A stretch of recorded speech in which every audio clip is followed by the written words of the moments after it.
cultura està institucionalitzada. Sovint s'obstaculitzen les iniciatives sorgides de la societat civil. Nosaltres creiem en el teixit associatiu.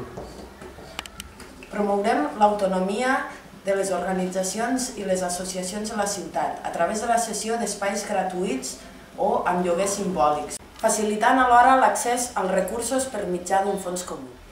En un context de conflicte lingüístic, a la llengua minoritzada, si no se l'ajuda, desapareix.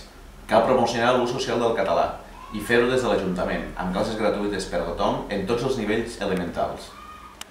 Apostarem per la gestió i el treball conjunt amb les associacions en els projectes que es duguin a terme a la ciutat, oferint-los els recursos que necessitin. Amb el teu suport farem una autèntica democràcia cultural. Did you get it?